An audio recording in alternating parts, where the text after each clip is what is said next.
আমাদেরকে ফিরে যেতে হবে যার হাতে আমাদের জীবন মরণ, সকল গুণগান সকল প্রশংসা কেবলই সেই আল্লাহর জন্য নির্ধারিত। দরুদ এবং সালাম তথা শান্তির বারিধারা বর্ষিত হোক মানব ইতিহাসের বরং সৃষ্টিকুলের মধ্যে সর্বকালের আল্লাহর সবচেয়ে সম্মানিত এবং সেরা সৃষ্টি, আল্লাহর সবচেয়ে সম্মানিত এবং সেরা সৃষ্টি মুহাম্মদ মুস্তাফা সাল্লাল্লাহু আলাইহি সাল্লামের প্রতি এবং তার সকল সাহাবা এবং অনুসারীদের প্রতি, কিয়ামত পর্যন্ত আগত সকল ইমানদার নারী পুরুষ সকলের প্রতি আল্লাহুম্মা সাল্লি আলাইহিম আল্লাহুম্মা বারিক আলাইহিম। সম্মানিত উপস্থিতি, যশোর বিজ্ঞান ও প্রযুক্তি বিশ্ববিদ্যালয় ক্যাম্পাসে আয়োজিত আজকের এই চমৎকার আয়োজনের সম্মানিত সভাপতি, অত্র বিশ্ববিদ্যালয়ের মাননীয় ভাইস চ্যান্সেলর মহোদয়, উপস্থিত যশোরের কৃতি সন্তান আদ্দিন ফাউন্ডেশনের কর্ণধার জনাব ডাক্তার মহিউদ্দিন হাফিজাহুল্লাহ, উপস্থিত অত্র প্রতিষ্ঠানের সম্মানিত শিক্ষকবৃন্দ এবং আমার প্রাণপ্রিয় শিক্ষার্থী ভাইয়েরা এবং পর্দার আলে থাকা আমার সম্মানিতা বোনেরা, আপনারা অনেক সময় থেকে ওলামা একরামের মুখ থেকে গুরুত্বপূর্ণ দিক নির্দেশনামূলক বক্তব্য শুনে আসছেন নিশ্চয়ই, এবং এই প্রোগ্রাম আজ রাত অবধি চলতে থাকবে। আরও বিভিন্ন গুরুত্বপূর্ণ ব্যক্তিবর্গ আসবেন, কথা বলবেন। আমি আশা করব যে আপনারা ইনশাল্লাহ অনুষ্ঠান শেষ করে সবাই এই ক্যাম্পাস থেকে বের হবেন এবং অনুষ্ঠান স্থল থেকে বের হবেন। ঠিক আছে তো ইনশাল্লাহ? সবাই শেষ পর্যন্ত থাকবো তো ইনশাআল্লাহ? আল্লাহ আমাদের সবাইকে সেই তৌফিক দান করুন। সম্মানিত উপস্থিতি, আমাদের হাতের সময় খুবই অল্প, আসরের নামাজের আগে আমাদের শেষ করতে হবে। অতএব আমরা একটা বিষয়ের উপরে সামান্য কয়েক মিনিট আলাপ করে ইনশাআল্লাহ আপনাদের যে সমস্ত প্রশ্ন ইতিমধ্যে আমাদের হাতে এসে পৌঁছেছে, আমাদের শিক্ষার্থী বোনরা অনেক প্রশ্ন করেছেন, আপনারা যারা ছেলেরা আছেন আপনারা অনেকে অনেক প্রশ্ন করেছেন, সেই প্রশ্নগুলোর উত্তর দেওয়ার পালায় আমরা প্রবেশ করব। তার আগে আমি যে বিষয়টি নিয়ে সংক্ষেপে কয়েক মিনিট কথা বলতে চাই সেটা হলো বিশ্ববিদ্যালয় জীবন থেকে কর্মজীবন, ইসলাম চর্চা ও দাওয়াতি দায়িত্বের রোডম্যাপ। এ বিষয়ের উপরে সামান্য কয়েকটি কথা আমি আপনাদের সঙ্গে আলোচ করতে চাই। আমরা আমাদের সামগ্রিক জীবনে যত কাজ করি, এই সব কাজের একটা লক্ষ্য থাকে। আমরা স্কুল জীবন থেকে যে পড়াশোনা শুরু করেছি, স্কুল থেকে কলেজে এসেছি, বিশ্ববিদ্যালয় পর্যায়ে এসেছি, আমাদের এই জীবনের ধাপগুলোর কোনো লক্ষ্য আছে না নাই? আমরা স্কুলে পড়ি, আমাদের উদ্দেশ্য থাকে ভালো ফলাফল করে আমরা ভালো কলেজে চান্স পাবো, ভালো কলেজে চান্স পেয়ে সেখানে ভালো কিছু করতে পেরে আমি বিশ্ববিদ্যালয়ে ভালো একটা অবস্থানে যাব। বিশ্ববিদ্যালয়ে ভালো একটা বিশ্ববিদ্যালয়ে আমি যদি পড়াশোনা করতে পারি, ডিগ্রি নিতে পারি, তাহলে সেটারও একটা লক্ষ্য আছে না নাই? বিশ্ববিদ্যালয় থেকে ভালো একটা স্বনামধন্য বিশ্ববিদ্যালয় থেকে পড়াশোনা করে উচ্চতর ডিগ্রি নিয়ে আমি কি করব? কোনো লক্ষ্য আছে না নাই? কি করব? এই সার্টিফিকেট আমি কি করব? এটা তো ধুয়ে পানি খাবো না নিশ্চয়ই, তাহলে একটা লক্ষ্য তো আছে। কি সেটা? কেউ কি হেল্প করবেন আমাকে? ভাই বলতেছেন বিশ্ববিদ্যালয়ের সার্টিফিকেট অর্জন করছেন যাতে আল্লাহ খুশি হয়ে যান।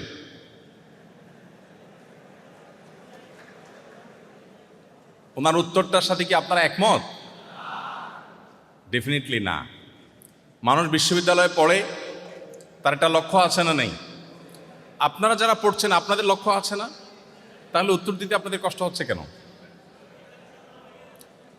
আমরা যে উদ্দেশ্যে বিশ্ববিদ্যালয়ে ভর্তি হয়েছি সেটা বলতে আমাদের অসুবিধাটা কোথায়? এক ভাই বলেছেন মানব সেবা। কেন ভাই, বিশ্ববিদ্যালয়ে না পড়লে মানব সেবা করা যায় না? হ্যাঁ, আরেকজন বলেছেন এদিক থেকে কি যেন,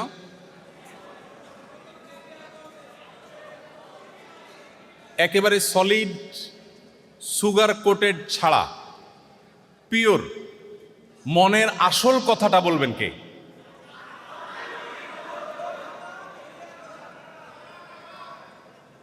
এটা হলো সঠিক উত্তর এবং রিয়েল উত্তর।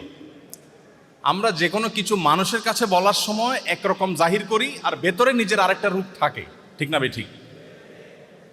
একজন ইমানদার তিনি সবসময় চেষ্টা করবেন তিনি যা বিশ্বাস করেন তিনি সেটাই বলবেন।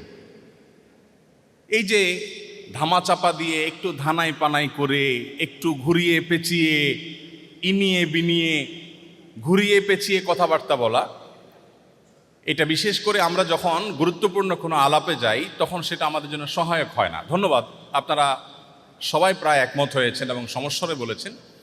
আমরা বিশ্ববিদ্যালয়ে ভর্তি হয়েছি কেন? কারণ আমরা আমাদের উন্নত কেরিয়ার গড়ে তুলতে চাই, ঠিক না?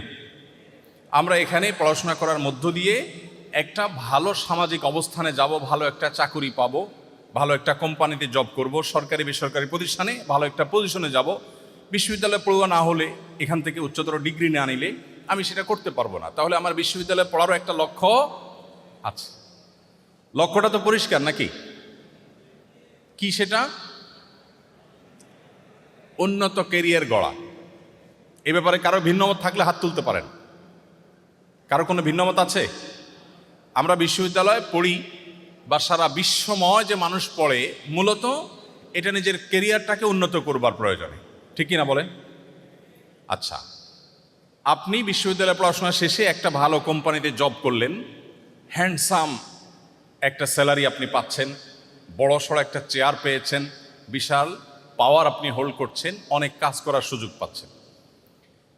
আপনি যে কোম্পানির জব পেয়েছেন, সেই কোম্পানিতে আপনি যে জব করছেন সেটা কেন করছেন? আমরা বিশ্ববিদ্যালয় থেকে এখন জবে চলে গেলাম, কর্মজীবনে প্রবেশ করলাম। তো কর্মজীবনে আমরা কেন যাচ্ছি? এক যুবক উত্তর দিয়েছে বিয়ে করার জন্য। মন্দ হয় না উত্তরটা, কারণ বিয়ে না করলে, আপনার চাকরি না করলে তো মেয়ের বাবারা মেয়ে দিবে না, খুব সঙ্গত কারণ। প্রশ্ন হলো, আমি কোম্পানিতে জব করছি, প্রত্যক্ষভাবে বলতে গেলে আমার ভালোভাবে চলার জন্য একটা অ্যামাউন্ট মান্থলি সে আমাকে দিবে, ঠিক না? আচ্ছা, মান্থলি আমাকে, আমি যে কোম্পানিতে জব করছি সেই কোম্পানি আমাকে মান্থলি যে একটা অ্যামাউন্ট দিবে, সেটা যেই ফিগারই হোক না কেন, খুব হ্যান্ডসাম ফিগারই ধরে নিলাম, এটা দিয়ে আমি কি করব? আপনারা আমাকে একটু হেল্প করলে ভালো হয়। ফ্যামিলি চালাবো, নিজে ভালো করে চলবো, আমার ফ্যামিলিকে ভালোভাবে চালাবো। এটা দিয়ে আমি কি করব? মানে ফ্যামিলি আমি কেন চালাবো বা আমি নিজে ভালোভাবে কেন চলবো? আমি কি বোঝাতে পারছি আপনাদেরকে?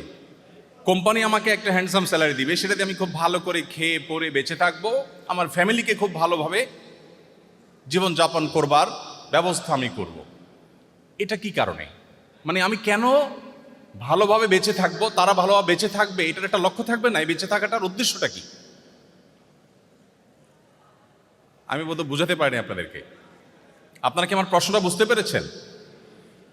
আপনার জীবনের একেবারে চূড়ান্ত পর্যায়ে চলে আসছে, কর্মজীবনে প্রবেশ করেছেন। কর্মজীবনের এই যে সময়টা, এই সময়টাতে আপনি সরকারি বেসরকারি যে কোনো প্রতিষ্ঠানে কাজ করেন, আপনাকে একটা স্যালারি দিচ্ছে। এই স্যালারির বিনিময়ে আপনি তাকে সার্ভিস দিচ্ছেন। সারা জীবন স্কুলে যা পড়েছেন, কলেজে যা পড়েছেন, বিশ্ববিদ্যালয়ে যা পড়েছেন, এই সব পড়ার মূল উদ্দেশ্য হলো এই চাকরিটা, ঠিক কিনা বলেন? এই চাকরির পরে যে টাকাগুলো পাচ্ছেন, ওইটা দিয়ে আপনি নিজে বেঁচে থাকছেন, নিজের ফ্যামিলিকে বাঁচিয়ে রাখছেন ভালোভাবে। এই বেঁচে থাকাটা কিসের জন্য? আমরা বাস্তবতা বলি, বাস্তবতা বলি। আমাদের সমাজে যা দেখছি সে কথাটা আমরা যদি বলি, তাহলে সেক্ষেত্রে সত্যি বলতে পৃথিবীর বেশিরভাগ মানুষ জানে না সে কেন বেঁচে থাকে। পৃথিবীর বেশিরভাগ মানুষ জানে না কেন সে নিজের জীবনকে বাঁচিয়ে রাখে। আমি যদি এটাকে অন্যভাবে বলি, আপনারা যদি মনে কষ্ট না নেন, অনুমতি দেন, আমি এটাকে একটু ঘুরিয়ে বলি, এটার বাস্তব চিত্রটাকে তুলে ধরবার জন্য। আমি কদিন আগে অস্ট্রেলিয়ার সিডনিতে আমাদের প্রবাসী বাংলাদেশিদের আমন্ত্রণে একটা প্রোগ্রামে গিয়েছিলাম। সেখানে আমার এক বন্ধু, তিনি পৃথিবীর নামকরা একটা কোম্পানিতে জব করেন। তো তার বাসায় দাওয়াত করেছেন, খাওয়া দাওয়া করলাম। প্রসঙ্গত জিজ্ঞেস করলাম, ভাই, ওনার সাথে আমার পরিচয় প্রায় 2-2.5 যুগ আগ থেকে। জিজ্ঞেস করলাম যে আপনি দেশে অনেক ভালো প্রতিষ্ঠানে পড়াশোনা করেছেন, অনেক বড় ইঞ্জিনিয়ার হয়েছেন, এই কোম্পানি আপনাকে হায়ার করে এনেছে, চাকরি দিয়েছে এবং হ্যান্ডসাম একটা অ্যামাউন্ট আপনাকে দেয় মান্থলি। আপনি মূলত আপনার পুরো জীবনের স্কুলে পড়েছেন কলেজে যাওয়ার জন্য, কলেজে পড়েছেন বিশ্ববিদ্যালয়ের জন্য, বিশ্ববিদ্যালয়ে পড়েছেন চাকরির জন্য, সেই চাকরি পেয়েছেন, এখন আপনার জীবনের ফাইনাল স্টেজে আছেন, এখন শুধুমাত্র টাকা। চাকরিতে আপনি জব করছেন আর বিনিময়ে টাকা নিচ্ছেন। এই টাকাটা কোম্পানি আপনাকে কেন দিচ্ছে? আসলে কোম্পানিকে সার্ভ করার জন্য, তাই না?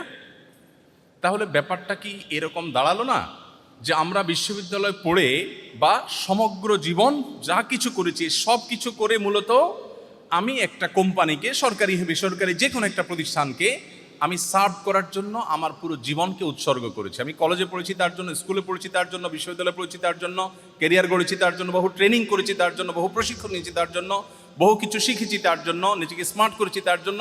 এমনকি আমি রাতে যে ঘুমাই, সে ঘুমটা কেন ঘুমাই? কারণ দিনে আমাকে ডিউটি করতে হবে কোম্পানির জন্য। আমি যে খাই সেটা কেন খাই? কারণ না খাইলে আমি ডিউটি করতে পারবো না কোম্পানির জন্য।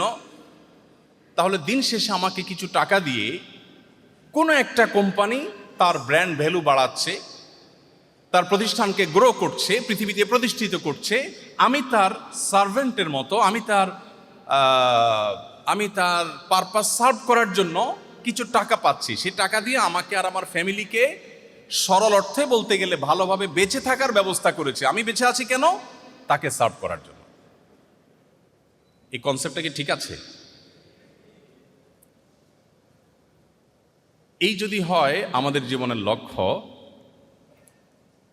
তাহলে এই জীবনের চাইতে দুর্ভাগ্যজনক আর কোনো জীবন হতে পারে না। আমি বেঁচে আছি কেন? একটা কোম্পানিকে XYZ কে সার্ভ করার জন্য। তিনি বিনিময়ে আমাকে যে টাকাগুলো দিবেন এগুলো আমি কবরেও নিতে পারবো না। এগুলো মূলত আমাকে বাঁচিয়ে রাখার জন্য। কারণ আমি যদি ভালো করে খেয়ে পরে বেঁচে না থাকি তাহলে আমি কোম্পানিকে সার্ভ করতে পারবো না। তাহলে কোম্পানি আমাকে বাঁচিয়ে রাখছেন তার কাজের জন্য, আর আমি নিজে বেঁচে আছি কোম্পানির কাজের জন্য। আমি রাতে ঘুমাচ্ছি কোম্পানির জন্য, গোসল করে ড্রেস পরছি কোম্পানির জন্য, আমি খাওয়া দাওয়া করছি কোম্পানির জন্য, আমি পড়াশোনা করছি সারা জীবন কোম্পানির জন্য। এটা কি কোনো একজন মানুষের জীবনের লক্ষ্য হতে পারে? গতকাল নর্থ সাউথ ইউনিভার্সিটিতে একজন স্টুডেন্ট প্রশ্ন করেছেন, 9 শতাধিক প্রশ্ন সেখানে এসেছে। এর ভিতরে প্রথম প্রশ্ন যেটা আমার নজরে এসেছে সেটি হলো, মানুষের জীবনে ধর্মের কি প্রয়োজন বা অপরিহার্যতাটা কোন জায়গায়?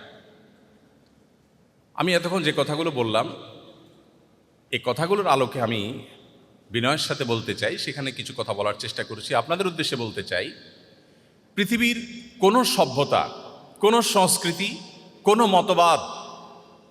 মতবাদ আপনার জীবনের একটা অর্থবহ লক্ষ্য, একটা অর্থবহ উদ্দেশ্য, আপনার জীবনের একটা অর্থবহ টার্গেট আপনাকে কেউ দিতে পারবে না এক্সেপ্ট কোরআনে কারীম। কোরআন আপনাকে আপনার জীবনের লক্ষ্য বলে দিয়েছে, পাতায় পাতায় বলেছে, যুগে যুগে নবী রাসূলগণ বলেছেন।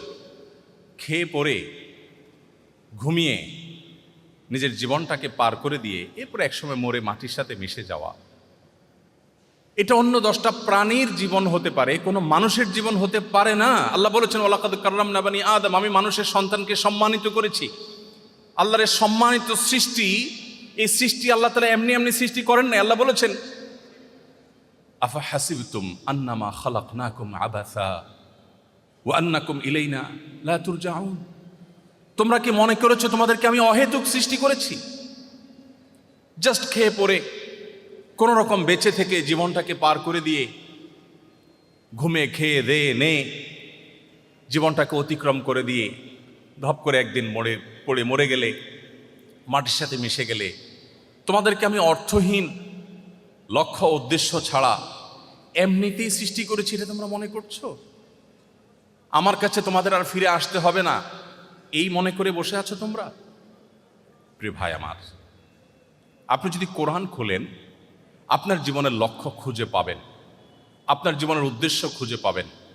আপনার জীবনের চূড়ান্ত লক্ষ্য উদ্দেশ্য কোরআন ছাড়া আর কেউ আপনাকে দিতে পারবে না। আমি চ্যালেঞ্জ করে বলি, পৃথিবীর কেউ আপনাকে দিতে পারবে না। অনেক চমৎকার চমৎকার আইডিওলজি আপনি পাবেন পৃথিবীতে, মানুষের জীবনের কোনো অর্থবহ লক্ষ্য আপনাকে কেউ দিতে পারবে না। শুধু কোরআন দিতে পারবে, ইসলাম দিতে পারবে। প্রিয় ভাই আমার, আমাদের কেরিয়ার, আমাদের কর্মজীবন, এটা এখন আমাদের জীবনের সবচেয়ে বড় লক্ষ্যে পরিণত হয়েছে। বাট এর পরেরটা কি সেটা আমরা আর জানি না। কেরিয়ার খুব গড়লাম, তারপরে আমি কেরিয়ার দিয়ে কী করবো? হ্যাঁ, এটাকে অনেক সুন্দর পজিটিভ অর্থে আমরা ভাবতে পারি যে আমি খুব ভালো পড়াশোনা করি, ভালো একটা কেরিয়ার পেয়ে আমি মানুষের সেবা করব। ওকে, ফাইন। তারপর মানুষ সেবা করলে আমার লাভ কি? আপনি বলবেন মনের সান্ত্বনা। মানুষের সেবা করলে সব সময় কি মনের সান্ত্বনা পাওয়া যায়? অনেক সময় সেবা করে উল্টা হিতে বিপরীত হয় না? আপনি সেবা করলেন, মানুষ স্বীকৃতি দিল না, আপনার ভালো লাগবে? একজন মানুষ ক্যারিয়ারকে খুব ভালো করে গড়ে এরপরে ভালো একটা চেয়ারে বসে দুর্নীতি, চুরি, ডাকাতি, 2 নম্বরে যা আছে সব করছে, কিন্তু ধরা পড়ে নাই। মানুষ জানে এই লোকটা খারাপ, কিন্তু তাকে কেউ ধরতে পারে না, ধরা ছোঁয়ার বাইরে, এবং এভাবে সে মারা গেছে। হতে পারে না? তাহলে এটা কি মানুষের জীবনের একটা প্রত্যাশিত এন্ডিং হতে পারে? একজন সারা জীবন জুলুম করেছে, সারা জীবন জুলুম করেছে, তার গায়ের জোর ছিল, একটা সময় মারা গেছে, তাকে কেউ দমাইতে পারে নাই। সব জালিমের বিচার তো নগদ হয় না, এরকম হয় না অনেক লোকের। আবার মুদ্রার উল্টা পিঠে দেখি অনেক লোক সারা জীবন নির্যাতিত ছিলেন, নিষ্পেষিত ছিলেন, কষ্টে নিপতিত ছিলেন, তার জীবনে কখনো সুখের দেখা পান নাই, কোনো জায়গায় সুবিচার পান নাই, যেখানে গেছেন অবিচারের মুখোমুখি হয়েছেন, এভাবে জুলুম সহ্য করতে করতে মারা গেছেন। এরকম লোক নাই পৃথিবীতে? তাহলে একটা মহা বিচার দিবস, মহান মালিকের কাছে দাঁড়িয়ে জীবনের পুঙ্খানুপুঙ্খ রূপের হিসাব, ভালো কাজের পুরস্কার, মন্দ কাজের তিরস্কার, এটা যদি না থাকে তাহলে মানুষের জীবনের একটি প্রত্যাশিত এন্ডিং এবং সমাপ্তিও হয় না। আপনার এই জায়গায় যে সংকট তৈরি হবে, এই সংকটের সমাধান একমাত্র আপনাকে ইসলাম দিতে পারবে, কোরআন দিতে পারবে। সময়ত ভাইরা আমার, এতগুলো কথা বলার উদ্দেশ্য হলো, আমরা পৃথিবীতে আজ বেশিরভাগ মানুষ মেশিনের মতো জীবন যাপন করি। আমরা এত বেশি কেরিয়ার পাগল হয়ে গেছি, আমাদের জীবনের লক্ষ্য উদ্দেশ্য সম্পর্কে আমরা বেশিরভাগ মানুষ ওয়াকিফাল না। আমি কেন বেঁচে আছি? আমি কেন বেঁচে থাকব? কার জন্য বেঁচে থাকব? বেঁচে থেকে আমার কি হবে? আমি মানব সেবাই করলাম, তাতে মানব সেবা করে মানুষকেই খুশি করতে পারলাম না, মানুষ ভুল বুঝলো, হতে পারে। তাহলে তার পরের চ্যাপ্টার কি? আমি দুঃখ নিয়ে চলে যাব? এটা কি কোনো সুবিচার হলো? এটা কি কোনো সফল সমাপ্তি হলো? কোরআনে কারিমের পাতায় পাতায় আল্লাহ তাআলা আমাদের জীবনের লক্ষ্য উদ্দেশ্য বলেছেন। প্রিয় ভাইরা আমার, আপনি যদি নিজেকে ইমানদার হিসেবে গড়ে তোলেন, আপনি যদি শুধুমাত্র মুসলিম বাই চান্স না হয়ে মুসলিম বাই চয়েস হন, আপনি যদি শুধু শুনে শুনে মুসলিম না হয়ে যদি জেনে শুনে মুসলিম হন, আপনি যদি কোরআন পড়ে মুসলিম হন, আপনি যদি হাদিস পাঠ করে মুসলিম হন, আপনার আইডেন্টিটি,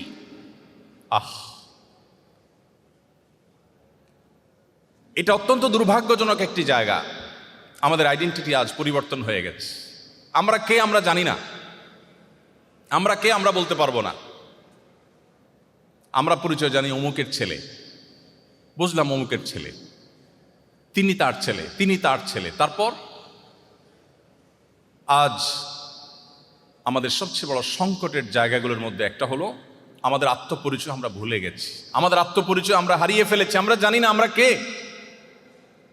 আমাদের মূল পরিচয় হলো আমরা মহান সৃষ্টিকর্তা আল্লাহ রাব্বুল আলামিনের দাস। আমরা কার দাস? আল্লাহর দাস। দাস শুনতে একটু খারাপ লাগতেছে? কি বলে? আধুনিক পৃথিবীর 2025-এর দুনিয়াতে দাঁড়িয়ে এই লোক আমাদেরকে দাস বলছে। মানুষ আবার দাস হয় কিভাবে? মানুষ তো স্বাধীন সত্তার নাম।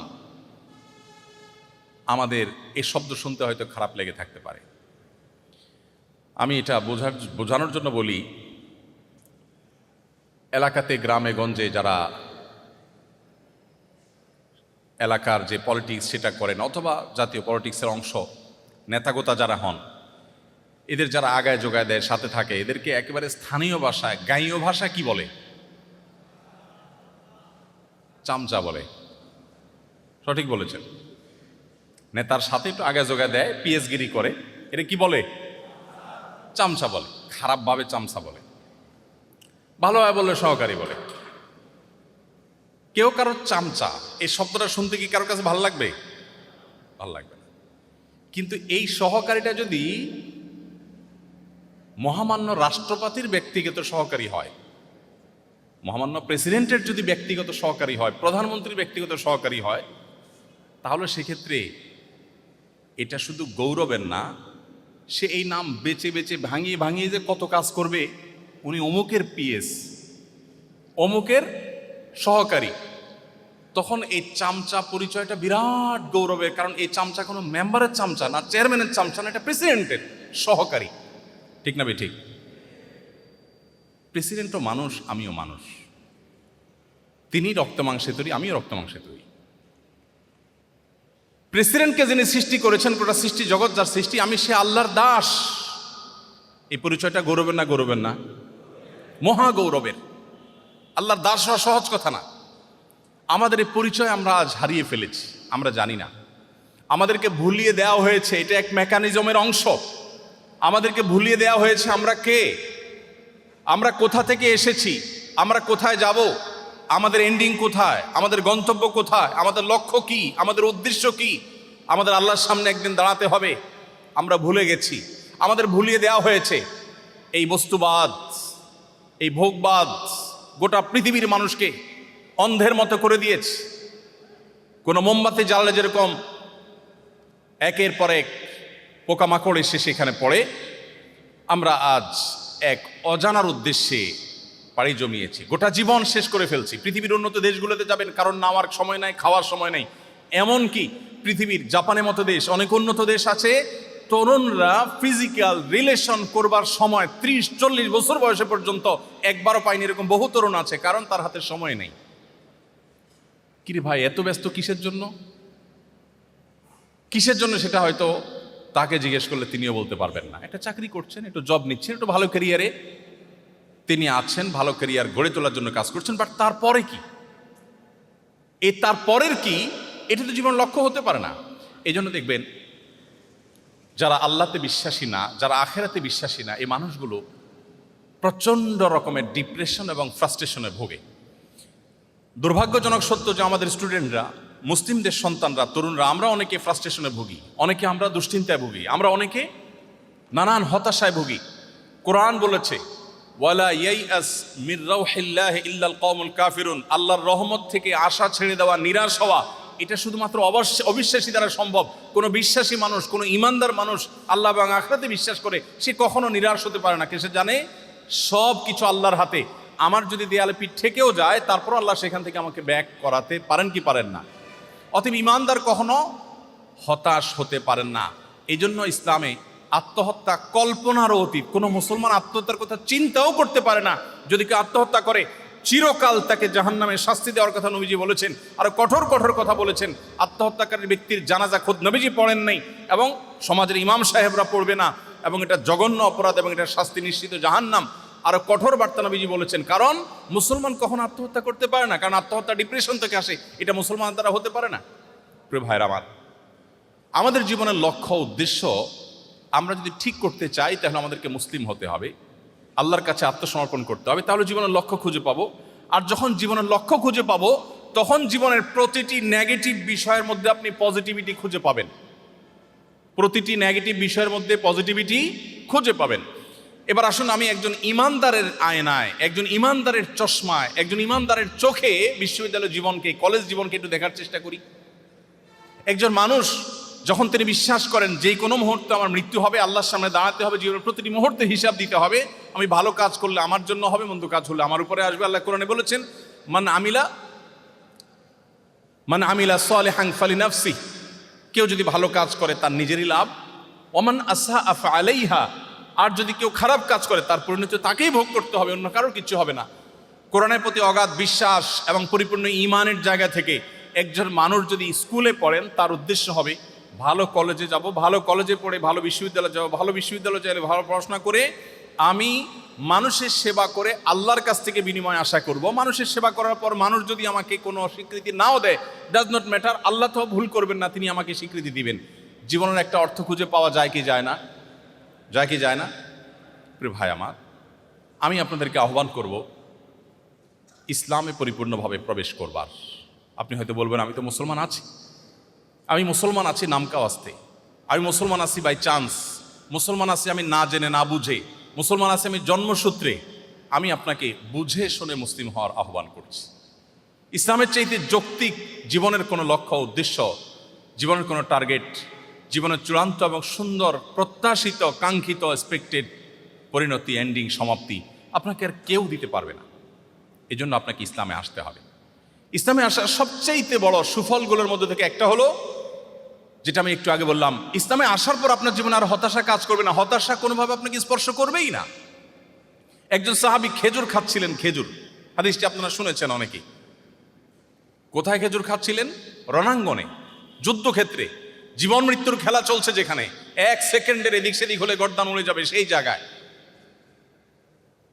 তিনি নবী সাল্লাল্লাহু আলাইহি ওয়াসাল্লামের হাদিস তার কানে আসলো, আল্লাহর রাহে যদি কেউ তার জীবন দেয়, শাহাদাতের মর্যাদা যদি পায়, তো সে জান্নাতে যাবে, আল্লাহর সঙ্গে সাক্ষাৎ হবে।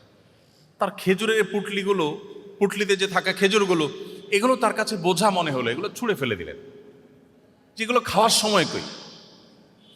গভীর রণাঙ্গনের একেবারে ভিড়ের মধ্যে প্রবেশ করলেন, লড়াই করতে করতে শাহাদাত বরণ করলেন। প্রিয় ভাই আমার, আপনি যখন মুসলিম হতে পারবেন তখন আপনি বিপদকে এনজয় করবেন, আপনার কষ্টকে আপনি এনজয় করবেন। প্রচন্ড কষ্ট চলছে, আপনার সামনে হাদিস হাজির হবে। নবীজি বলেছেন, তিরমিজিতে বর্ণিত হয়েছে, তিনি বলেছেন, আসাদুন নাসি বালাআন আল আম্বিয়া ফাল আমসাল সুম্মাল আমসাল। সবচেয়ে বেশি বিপদগ্রস্ত ছিলেন নবী রাসূলগণ। আপনি কি তাদের অনুসারী? সো আপনার জীবনে বিপদ আসবেই।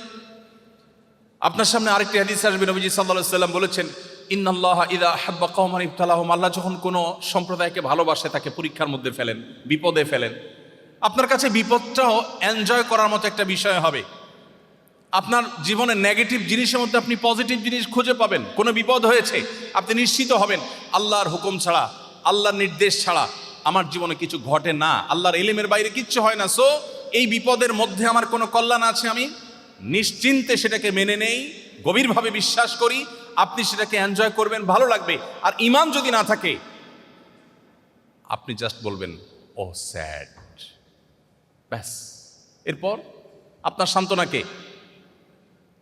আপনি রোগাক্রান্ত, মর্মপীড়ায়, শারীরিক পীড়ায় আপনি ভুগছেন, আপনি খুব কষ্টে আছেন, কিন্তু আপনি জানেন, নবীজি বলেছেন, ঈমানদার যদি তার পায়ে একটা ছোট কাঁটাও বিদ্ধ হয়, ছোট একটা কাঁটাও যদি ফুটে, এবং সে যদি সবর করতে পারে, কাঁটা ফুটেছে, কাঁটা 14 গুষ্টি ধরে গালিগালাজ করে নাই, সে সবর করেছে, আল্লাহর কাছ থেকে সে রিওয়ার্ড পাবে, বিনিময় পাবে। তাহলে আমার এই বিপদে আমি যদি সবর করি, আল্লাহর কাছে বিনিময় পাবো। কোরআনে কারিমে আল্লাহ বলেছেন, ইন্নামা ইউওয়াফাস সাবিরুনা আজরাহুম বিগাইরি হিসাব। একটি আমল আছে, যে আমলের বিনিময়ে আল্লাহ তাআলা ব্ল্যাঙ্ক চেক দিবেন। ব্ল্যাঙ্ক চেক, ব্ল্যাঙ্ক চেক তো বুঝি আমরা, ফিগার আপনি বসায় নেবেন, স্বাক্ষর উনি করে দিয়েছেন, অ্যাকাউন্টে টাকার অভাব নাই, তুমি ফিগার বসায় নাও। একটা আমলের বিনিময়ে শুধু কোরআনে আল্লাহ তাআলা বলেছেন, আখেরাতে বান্দাকে আল্লাহ ব্ল্যাঙ্ক চেক দিবেন। একটি আমল, অনলি একটি আমল। আল্লাহ বলেছেন, ইন্নামা ইউওয়াফাস সাবিরুনা আজরাহুম বিগাইরি হিসাব। যারা সবর করতে পারবে, ধৈর্যশীল হবে, আশাহত হবে না, ভেঙে পড়বে না, মুষড়ে পড়বে না, শক্ত থাকবে, আল্লাহর প্রতি আস্থা রাখবে, ভরসা রাখবে, আত্মবিশ্বাস থাকবে এবং সবর করবে, আল্লাহ বলেছেন তাদের বিনিময়ে দেওয়া হবে হিসেব ছাড়া। হিসেব ছাড়া। এই জন্য ভাই, আপনি যদি ইসলামে আসেন, আপনি যদি ইসলামটাকে বোঝার চেষ্টা করেন, আপনি যদি ইসলামটাকে মানার চেষ্টা করেন, তখন আপনার ক্যারিয়ারটাকে আপনি দারুণভাবে এনজয় করবেন। আপনার প্রমোশন হলো না, ক্যারিয়ারে আপনার প্রমোশন হলো না, আপনি খুব সৎ অফিসার, কিন্তু প্রমোশন হলো না। বেঈমানের কাছে কোনো সান্ত্বনা আছে? যার আখিরাতের প্রতি বিশ্বাস নেই, তার কাছে কোনো সান্ত্বনা আছে? আমি একজন সৎ মানুষ, বাট প্রমোশন হয় নাই, মানে এর চেয়ে বড় ট্র্যাজেডি আর কি হতে পারে? আপনার কাছে তো এর চেয়ে কষ্টের কিছু, আপনি শেষ হয়ে যাবেন ভিতরে ভিতরে ঘুরে ঘুরে। তার কোনো সান্ত্বনা আছে? কিন্তু ইমানদারের সান্ত্বনা আছে না নাই? আছে না নাই?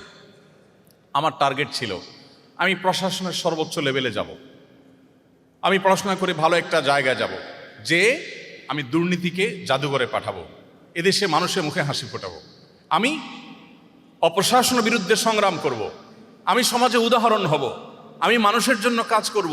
এটা জীবনের সার্থকতা। ভোগবাদ এটা জীবনের সার্থকতা না। ভোগ করে সুখে থাকা, এটা তো গরু ছাগলও পারে। পশু পাখিও পারে ভোগবাদের বিপরীতে দাঁড়িয়ে ত্যাগের মধ্য দিয়ে মানুষের মুখে হাসি ফুটানো এবং তার বিনিময়ে আবার আল্লাহর কাছ থেকে রিওয়ার্ড আসা, এটা তো আমার জীবনে অনেক বড় একটা টার্গেট।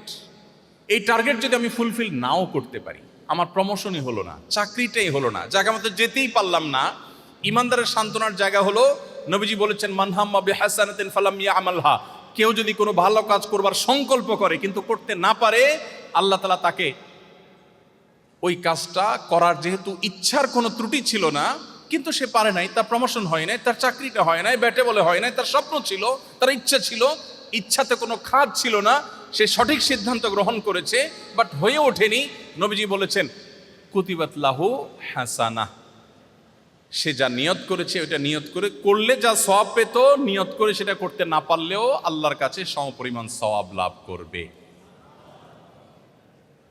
আপনি যদি মুসলিম হন, আপনার জীবনে প্রমোশন না হলে, চাকরি না হলে আপনি সান্ত্বনা খুঁজে পাবেন, চাকরি হয় না তাতে কি সব এক চুলও কম হবে না, আল্লাহ আমাকে পাই পাই করে দিবেন, ঘোষণা দেওয়া আছে, কারণ আমার ইচ্ছা কোনো ত্রুটি ছিল না। কিন্তু যদি আপনি ইমানদার না হন, আপনি যদি বেঈমান হন, তাহলে সেক্ষেত্রে আপনার কোনো সান্ত্বনা না, আপনি ও স্যাড বলে আপনি মন খারাপ করবেন, কিন্তু আপনার কিছু করার থাকবে না, আপনি অসুস্থ হবেন। এই জন্য পৃথিবীতে কেউ যদি সুখ চায়, আল্লাহ কোরআনে এমনিতে বলেন নাই আলা বিযিক্রিল্লাহি তাতমাইন্নুল কুলুব, যদি কেউ সুখ চায়, কেউ যদি মানসিক প্রশান্তি চায়, সেজন্য আল্লাহর স্মরণ করে, আল্লাহর স্মরণ করলে তার অন্তর এমনিতেই প্রশান্ত হয়ে যাবে। আল্লাহ আমাদের সবাইকে মুসলমান হওয়ার তৌফিক দান করুন।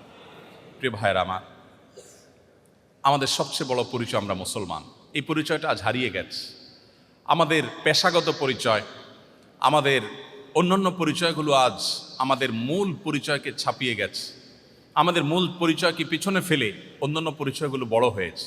যদি কারোর এই আইডেন্টিটিটা সে ঠিক রাখতে পারে, কেউ যদি তার মুসলমানিত্বের পরিচয়টাকে সে অত্যন্ত গভীরভাবে নিজের ভেতরে ধারণ করতে পারে, তাহলে তার জীবনটা, পুরো জীবনটা একটা জান্নাতি জীবনে পরিণত হবে। সে জীবনের প্রতিটি মুহূর্তকে এনজয় করবে, তার যে চোখ ভরা স্বপ্ন থাকবে, স্বপ্ন পূরণ হলেও তার লাভ, না হলেও তার কোনো ক্ষতি নেই। নবীজি বলেছেন আজমান লি আমরিল মুমিন ইন্না আমরাহু কুল্লাহু খায়র, ঈমানদারের পুরো লাইফটা বড় পিকুলিয়ার, অদ্ভুত, কারণ তার জীবনের সবকিছুতেই ভালো। বাংলা একটা কথা আছে, হাতি মরলেও লাখ, বাঁচলেও লাখ। ঈমানদারের জীবনটা এরকম। নবীজি বলেছেন ইন আসাবাহু খায়রুন, ঈমানদারের জীবনে যদি কোনো অ্যাচিভমেন্ট হয়, শাকারা, সে আল্লাহ শুকরিয়া আদায় করে, বিনিময়ে সে আল্লাহর কাছে রিওয়ার্ড পায়। একদিকে সে পাইলো, আপনি পড়াশোনা করেছেন, চাকরিটা জায়গা মতো পাইলেন, আল্লাহ আপনাকে বড় পদে বসাইলেন, আপনার প্রত্যাশার চাইতেও বেশি দিলেন, আপনি আল্লাহর কাছে শুকর আদায় করে বললেন আল্লাহ তোমার কৃতজ্ঞতা আদায় করছি, তুমি আমাকে দিয়েছো, তুমিই দিয়েছো। তাহলে একদিকে পাইলেন, আবার আল্লাহ শুকরিয়া আদায় করলেন, শুকরিয়ার বিনিময়ে সওয়াব আছে না নাই? আছে। আর যদি আপনার প্রত্যাশা পূরণ না হয়, প্রত্যাশা পূরণ হলো না, ওয়াইন আসাবাহু শাররুন, তার জীবনে যদি কোনো ক্ষতি এসে পড়ে, সবারা, ইমানদার সবর করে, কারণ আল্লাহ নির্দেশ করেছেন বিচলিত হওয়া যাবে না, সবর করতে হবে, তাহলে আল্লাহ বিনিময় দিবেন যে ব্লাঙ্ক চেক, তাহলে সে সবর করে। বিপদ আসছে, তার প্রত্যাশা পূরণ হয় নাই, নেগেটিভ দিক, কিন্তু সে সবর করছে, বিনিময় আল্লাহর কাছ থেকে ব্লাঙ্ক চেক পেয়েছে। ডিলটা কি লাভের হলো না লসের হলো? লাভের না লসের? তাহলে ইমানদারের জীবনে লসের কোনো প্রজেক্ট আছে? কোনো প্রজেক্ট নেই। প্রিয় ভাইয়েরা আমার, কোভিড-19 সময় একটা টেলিভিশন টক শোতে একজন বাম রাজনীতিবিদ, ওনার সাথে এক টিভি টক শোতে আমাকে আহ্বান করেছে ওনারা থাকতে। আমি যদিও এই টক শো টাইপ এই ধরনের প্রোগ্রামে যাই না সচরাচর, তারপরেও তাদের খুব রিকোয়েস্টের কারণে তখন কোভিড-19 সময় আমি গিয়েছি। তখন ভদ্রলোক আমাকে বললেন, আচ্ছা এই যে কোভিড-19কে নিয়ে আপনারা হুজুররা অনেক ভুলভাল কথা বলেন, অনেক উল্টাপাল্টা কথা বলেন, এটা করলে আর কিচ্ছু হবে না, ওটা করলে আর কিচ্ছু হবে না, আপনারা মাস্ক না বলে, তারপরে স্যানিটাইজারের কথা না বলে, বিজ্ঞান ভিত্তিক কথা না বলে, এই সমস্ত কথা বলে যে মানুষকে আপনারা বিভ্রান্ত করছেন, এতে লাভটা কি হচ্ছে বলেন তো?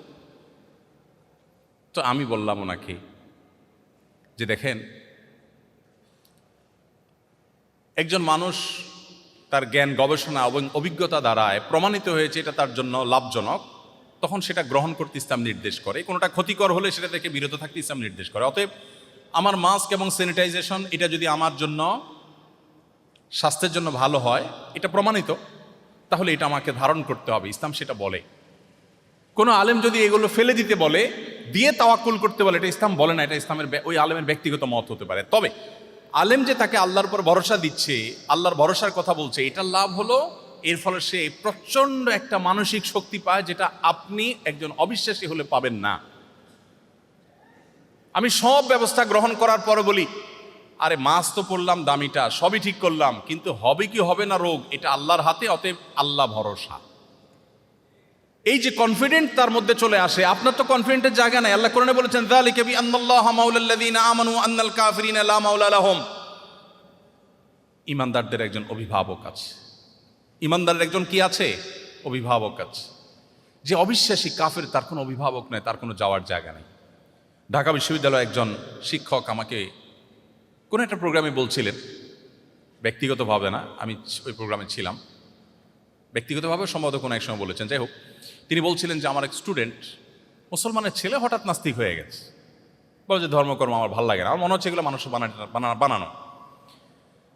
তো ছেলেকে কিছু বোঝানোর চেষ্টা করলাম, কিন্তু সে খুবই অ্যারোগ্যান্ট, কোনোভাবে বোঝার চেষ্টা করলো না, এবং সে নাস্তিক্যবাদের উপরে তার দিনাতিপাত করা শুরু করলো। হঠাৎ অনেক দিন পরে দেখলাম সে আবার নামাজ কালাম ধরছে। বললাম, কিরে বাবা, তুমি না নাস্তিক হয়ে গেছো? বলে, স্যার আবার আমি ইসলামে আসছি। বলে, ব্যাপার কি, কি বুঝে ইসলামে আসলা, তোমার এত বুঝালাম। তখন এখনো তিনি ঢাকা ইউনিভার্সিটির টিচার আছেন। তখন তিনি বললেন যে আমাকে ও বলল, ওই ছেলেটা বলল, স্যার সত্যি বলতে কি, আমার কাছে সবই অহেতুক এবং মিছে মনে হয়েছে, কিন্তু নাস্তিক্যবাদে যাওয়ার পর আমি জীবনের কোনো মানে খুঁজে পাচ্ছিলাম না। আমি কেন বেঁচে আছি, আমার জীবনের লক্ষ্য কি, উদ্দেশ্য কি? খেয়ে পরে বেঁচে থাকে, গরু ছাগল তো বেঁচে থাকে, তো আমার আর তার মধ্যে পার্থক্য কি? সেও মাটি হয়ে যাবো, আমি মাটি হয়ে যাবো, তো আমার আর তার মধ্যে ডিফারেন্সটা কোথায়? আর সবচেয়ে বড় কষ্টের জায়গা হলো স্যার, তার বক্তব্য, আমি কিছু কিছু সিচুয়েশনে এসে অনেক মনোবেদনায় ভুগি। একান্তে একটু কারোর সাথে কথা বলতে মন চায় একটু মন খুলে কারোর সাথে আলাপ করব, দুঃখের কথা কারোর সাথে শেয়ার করব, অনেক মন চায়। কিছু কথা আছে না ভাই, পৃথিবীর কারোর কাছে বলে শান্তি নেই, আছে না? বইয়ের কাছে বলেও শান্তি লাগে না, বাপমার কাছেও না, বন্ধু বান্ধবের কাছেও না। এরকম কিছু সিচুয়েশন আসলে মানুষের জীবনে মনে দুঃখ, কষ্ট, একান্তে একটু কথা বলতে চায়। তো সে যুবক বলল, স্যার আমি সেই মানুষটাকে বা সেই সত্তাটাকে খুঁজছিলাম, কার কাছে একটু মন খুলে কথা বলবো, বাট আমি যখন নাস্তিক হয়ে গেলাম, আমি কোনো অবলম্বন পাচ্ছিলাম না, কাকে বলবো, কোনো মানুষের কাছে বলে আমি শান্তি পাচ্ছিলাম না। আমি সেজন্য ইসলামে ফিরে আসলাম। এখন আমার কোনো দুঃখ, কোনো বেদনা যেটা কারোর সাথে শেয়ার করবার মতো না, সেটা আমি তাহাজ্জুদে দাঁড়িয়ে নামাজের সেজদায় গিয়ে বিড়বিড় করে মনের গভীর থেকে যখন আমার সৃষ্টিকর্তাকে স্মরণ করে আল্লাহর উদ্দেশ্যে নিবেদন করি, আল্লাহর সঙ্গে কথা বলি, আমি খুব প্রশান্তি অনুভব করি, আমি খুব শান্তি পাই। আমার মনের এই সুখটা পৃথিবীর কোনো শক্তি আর দিতে পারবে না, এটা নিশ্চিত হয়ে গেছে। সেজন্য আমি ইসলামে ফিরে এসেছি। ভাইরা আমার, আপনাদের কেরিয়ার, আপনাদের শিক্ষা জীবন থেকে কর্মজীবন পর্যন্ত, আপনার ধর্মীয় পরিচয়, আপনার দাওয়াতি রোড ম্যাপ, এই সব কিছু নির্ভর করে আপনার আইডেন্টিটির উপরে। হু আর ইউ, আপনার পরিচয়টা আসলে কি? আমাদের পরিচয়, আমরা গোলাম, আল্লাহর গোলাম। কার গোলাম? আল্লাহর গোলাম। আমরা এসেছি, আমাদের সৃষ্টি করেছেন কে? আল্লাহ। আমাদের জীবনের সব কিছু কার নিয়ন্ত্রণে? আমরা কার কাছে ফিরে যাব? ইন্না লিল্লাহ, ইন্না লিল্লাহ। আমরা সবাই কার? আল্লাহর। ওয়া ইন্না ইলাইহি রাজিউন, আমরা সবাই ফিরে যাব কার কাছে? আল্লাহর কাছে। এটা একটা চেতনা। এই চেতনা যদি আপনার হৃদয়ের গভীরে আপনি গেঁথে ফেলেন, আপনাকে আমার আর রোডম্যাপ দিতে হবে না, রোডম্যাপ আপনি নিজে খুঁজে পাবেন। কোরআন আপনাকে বলেছে এই পথে চলো, আপনি চলবেন। আপনাকে বলেছে এই পথে চলুন, আপনি চলবেন না। কোরআন বলেছে এটা খাও, আপনি খাবেন। কোরআন বলেছে এটা খাবে না, আপনি খাবেন না। কারণ আল্লাহ আপনাকে গাইড করছেন কোরআনের মাধ্যমে। কারণ আল্লাহ আপনাকে জান্নাতে নিতে চান। এই কোরআন আপনাকে জান্নাতের পথে গাইড করবে। শুধু জান্নাত নয়, দুনিয়াতে আপনাকে সুখ এনে দিবে, প্রশান্তি এনে দিবে। আপনার হয়তো সহায় সম্পদ থাকবে না, হয়তোবা আপনার কাঙ্ক্ষিত জিনিস হাসিল হবে না, কিন্তু সুখটা হবে। আমাদের অনেক তরুণ আছে, বিশেষ করে আপনারা সেই স্টেজ পার করে আসছেন, এসএসসি, এইচএসসি, এই লেভেলে যে ছেলেফেলেরা পরীক্ষা দেয়। অনেক ছেলেফেলে আছে পরীক্ষায় ভালো ফলাফল করার জন্য অনেক চেষ্টা করে, পড়ালেখা করে, কিন্তু তার লক্ষ্য একটু ডিফারেন্ট। কিরকম? মা সারাদিন জ্বালাতন করে, ডিস্টার্ব করে, তোর সাথে একই সাথে পড়ে, পাশের ফ্ল্যাটে সামিয়া, ও মেয়ে হয়ে তোর চেয়ে ভালো রেজাল্ট করে, তুই এত খারাপ রেজাল্ট করস কেন? অথবা ছেলে, বেশিরভাগ মায়েদের একটা কমন কথা আছে, ওর পাওটা ধুয়ে পানি খেতে পারস না? বলে না মারা, ওর পাওটা ধুয়ে পানি খাইস, তোর সাথে একসাথে পড়ে, ও এত সুন্দর রেজাল্ট করে, তুই কি করস? তখন জেদ হয়। তখন কি হয়? জেদ হয়। এবার ভালো করে পড়ালেখা ধরে। কেন? কারণ সামিয়ার মাকে দেখাই দিতে হবে, পাশে বাসার আন্টিকে দেখাই দিতে হবে, বা নিজের মাকে দেখাই দিতে হবে। আচ্ছা বলেন তো, মানুষ যা চায় তার সব কি হয় পৃথিবীতে? হয় না। এখন ব্যাটে বলে হলো না, ফলাফলটা প্রত্যাশিত হলো না, তাহলে এর আর কোনো সান্ত্বনার জায়গা আছে?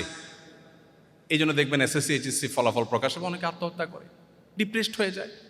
কিন্তু একজন ইমানদার, সে তো কাউকে দেখাবার জন্য করবে না, সে বলবে আমি ভালো কিছু করতে চাই, ভালো কলেজে যাই, ভালো বিশ্ববিদ্যালয়ে যাই, আমি দেশটাকে কিছু দেব, আমার আল্লাহর কাছ থেকে রিওয়ার্ড পেতে চাই, মানুষের কাছ থেকে কোনো প্রত্যাশা নাই। কেউ আমাকে থ্যাঙ্কস বললেও আসা যায় না, থ্যাঙ্কস না বললেও কিছু আসা যায় না। কোরআন বলেছে وَيُطْعِمُونَ الطَّعَامَ عَلَى حُبِّهِ مِسْكِينًا وَيَتِيمًا وَأَسِيرًا إِنَّمَا نُطْعِمُكُمْ لِوَجْهِ اللَّهِ لَا نُرِيدُ مِنكُمْ جَزَاءً وَلَا شُكُورًا। জান্নাতি লোকদের বৈশিষ্ট্য হলো তারা মানুষকে খাবার দিবে, আহার দিবে, উপকার করবে, নানা কল্যাণ সাধন করবে, এবং বলবে জানো তোমাদেরকে কেন খাবার দিয়েছি? ইন্নামা নুতইমুকুম লিওয়াজহিল্লাহ, তোমাদের খাদ্য তুলে দিয়েছি, উপকার করেছি, আমার একটা লক্ষ্য আছে, সেটা হলো আমার সৃষ্টিকর্তাকে আমি খুশি করতে চাই। লা নুরিদু মিনকুম জাযাআন ওয়ালা শুকুরা, তুমি যে আমার উপকার করেছো এর জন্য তোমার কাছে আমি থ্যাঙ্কসও আশা করি না। তুমি থ্যাঙ্কস দিলা, তোমার দায়িত্ব, সেটা কৃতজ্ঞ হও, এটা তোমার কর্তব্য, সেটা তোমার বিষয়, বাট আমি তোমার কাছ থেকে সেটা এক্সপেক্টও করি না, আমি আল্লাহর কাছ থেকে থ্যাঙ্কস আশা করি। আপনি বলেন, এই উদ্দেশ্য নিয়ে কেউ যদি পরীক্ষা দেয়, আর ওই যে পাশে বাসার আন্টিকে দেখানোর উদ্দেশ্য না থেকে তার উদ্দেশ্য থাকে আল্লাহকে খুশি করবার রাস্তায় সে যেতে চায়, যদি সে সেটা করতে নাও পারে, তার সান্ত্বনা আছে না নাই? কি সান্ত্বনা? যে আল্লাহ দেখছেন আমার নিয়তে তো কোনো খাদ ছিল না, বাট হয়ে ওঠে নাই, তাহলে আল্লাহ আমাকে সওয়াব পরিপূর্ণভাবে দিবেন না দিবেন না? এই জন্য ভাই, অ্যাজ এ স্টুডেন্ট, একজন কর্মজীবনের একজন কর্মযোদ্ধা, কর্মবীর হিসাবে আমাদের জীবনের লক্ষ্য নির্ধারণ করতে হবে। আমরা সবাই মুসলিম হয়ে বাঁচব, মুসলিম হয়ে মরব। ইন্না সলাতি ওয়া নুসুকি ওয়া মাহইয়ায়া ওয়া মামাতি লিল্লাহি রাব্বিল আলামিন। আমাদের জীবন মরণ, আমাদের সব কিছু আল্লাহর উদ্দেশ্যে, চাকরি আল্লাহর উদ্দেশ্যে, পড়াশোনা আল্লাহর উদ্দেশ্যে, তাহলে আমরা সুখময় জীবন পাবো। আল্লাহ এই জন্য কোরআনে বলেছেন, মান আমিলা সালিহাম মিনকুম মিন যাকারিন আও উনসা ওয়া হুয়া মুমিন ফালানুহয়িয়ান্নাহু হায়াতান তাইয়্যিবাহ ওয়া লানাজজিয়ান্নাহুম আজরাহুম বিআহসানি মা কানু ইয়ামালুন। যে ব্যক্তি ভালো কাজ করবে, ইমানদার অবস্থায় ভালো কাজ করবে, ইমানদার অবস্থায় ভালো কাজ করার মানে হলো সব আল্লাহর উদ্দেশ্যে করবে। আল্লাহ বলেছেন তাকে আমি পৃথিবীতে একটা চমৎকার পবিত্র জীবন দিব, সৌভাগ্যের জীবন দিব। সে সুখে থাকবে, কুড়ের ঘরে থাকতে পারে, ছোট চেয়ারে থাকতে পারে, চাকরি না হতে পারে, ভালো জায়গায় যেতে চায় যেটা নাও হতে পারে, বাট সে অন্যরকম একটা লাইফ লিড করবে, কোন একটা লাইফ, অন্যরকম একটা লাইফ সে পালন করবে, যে লাইফের মধ্যে কোনো দুঃখ নাই, কষ্ট নাই, প্রচন্ড সুখ থাকবে। নবীজি সাল্লাল্লাহু আলাইহি সাল্লাম ঘুমাতেন, ওঠার পর পিঠে খেজুরের পাতার দাগ লেগে যেত, খেজুরের পাতার বিছানায় শুতেন। সাহাবা একরাম মায়া করতেন। আপনি না মদিনার রাষ্ট্রপ্রধান, সে সময়ের রাষ্ট্রপ্রধানরা কিভাবে চলাফেরা করে, কত বড় প্রাসাদে থাকে, আপনি একটু আরামের বিছানাটা অন্তত রেডি করেন নাই। কিন্তু সুখের কোনো অভাব ছিল? প্রিয় ভাইরা আমার, সারা জীবন যুদ্ধ সংগ্রাম ঠেলে তাকে সামনে অগ্রসর হতে হয়েছে। সে মক্কার জীবন থেকে দেখেন, নবীজির একটি দিনের জন্য পাবেন না যে নিশ্চিন্তে একটি রাত তাকে ঘুমোতে দেওয়া হয়েছে, একটি রাত না, নট এ সিঙ্গেল ডে, একটি দিন পাবেন না যে দিনটিতে নিশ্চিন্তে থাকতে পেরেছে। আজকে বদর তো কালকে উহুদ, কালকে খন্দক তো আরেকদিন খায়বার, আজকে মক্কার মসজিদরা আসছে তো কাদিল মদিনা মুনাফিকরা ডিস্টার্ব করছে, কখনো বেদুইনরা হামলার চক্রান্ত করছে, সারাটা জীবন গেছে বাধায় বাধা, কিন্তু একটিবারের জন্য নবীর জীবনে আপনি খুঁজে পাবেন না, আমি চ্যালেঞ্জ দিয়ে বলতে পারি, একটি জাল হাদিস দেখাতে পারবেন না কোন সাহাবী কি তিনি বলেছেন সরো তো আমার মনটা এখন অনেক খারাপ, মেজাজটা এখন একটু গরম আছে, এখন সরো। একটা জাল হাদিস আপনি দেখাতে পারলে আপনাকে আমি পুরস্কার দেব। কোন অমুসলিম, কোন ইসলাম বিদ্বেষী, মুসলিমদের প্রতি বিদ্বেষাকে এরকম কোন ইতিহাসের রচয়িতা ইতিহাসের এমন কোনো একটা কথা বের করতে কেউ পারে নাই, পারবে না, যে মুহাম্মদ সাল্লাল্লাহু আলাইহি সাল্লামের জীবনে কখনো এরকম ডিপ্রেশন, এরকম হতাশার মধ্যে এক সেকেন্ডের জন্য কেউ তাকে দেখেছে। জীবনের এত হতাশার মধ্যে একটা মানুষ এমনভাবে চলেছেন, যার সাথে কথা বলেছেন মুস্কি হাসে কথা বলেছেন। প্রত্যেকটা লোক মনে করতো উনি আমাকে সবচেয়ে বেশি ভালোবাসেন, সবাইকে খুব আপন করে নিতে পারতেন। এত বাধার মধ্যে, এত বিপত্তির মধ্যে, খেজুর পাতার বিছানার মধ্যে শুয়ে পেট ভরে কোনোদিন একটি বেলার জন্য উদরপূর্ণ করে খাবার খাওয়ার সুযোগ পান নাই। ক্ষুধার কারণে পেটে পাথর বাঁধতে হয়েছে এবং একের পর এক বাধা বিপত্তির মুখে পড়তে হয়েছে। গর্তে, গুহায়, হেরা গুহাতে, গারে সৌরে তাকে পালিয়ে আশ্রয় নিতে হয়েছে, শত্রুর মোকাবেলা করতে হয়েছে। এত বাধার পরও জীবনে একটিবারের জন্য তার কোনো সহচর, শত শত হাজার হাজার লাখো সাহাবী, তার পরিবারের সদস্য, কারো কাছ থেকে একটিবারের জন্য পাওয়া যায় না তিনি বলেছেন, ও শরত আমার এখন মেজাজটা গরম আছে। আমরা বলি, আমি বলি, আপনি বলেন, তিনি বলেন নাই। কি সেই সুপ্ত শক্তি ছিল তার মুখে সবসময় হাসি ঝুলিয়ে রাখতো। এত বাধার পরেও একটা লোক সুখে কিভাবে থাকতে পারে, সেই সিক্রেটটা হলো কোরআনে কারীম, সেই সিক্রেটটা হলো হাদিসে রাসূল, সেই সিক্রেটটা হলো ইসলাম। সেই ইসলামের ছায়াতলে যদি আমি আসি, আমরা যদি সেই পরিচয়কে ধারণ করি, সেটাকে সমুন্নত করে ধরে রাখি, সেটাকে উঁচু করে ধরে রাখি, পৃথিবীর কোনো কিছু লাগবে না আমাদের সুখ এবং মানসিক প্রশান্তির জন্য। নবীজি সাল্লাল্লাহু আলাইহি সাল্লাম সেই জন্য বলেছেন, লাইসাল গিনা বিকাসরাতিল আরদ, অনেক সম্পদ আহরণ করলে মানুষ সুখী হয় না। আমাদের কাছে অনেক মানুষ আসে, অনেক পয়সা করি, অনেক পদ পদবি আছে, প্রতিনিয়ত আসে, সব সময় আমার কাছে কম বেশি এই ধরনের কেস আসতে থাকে।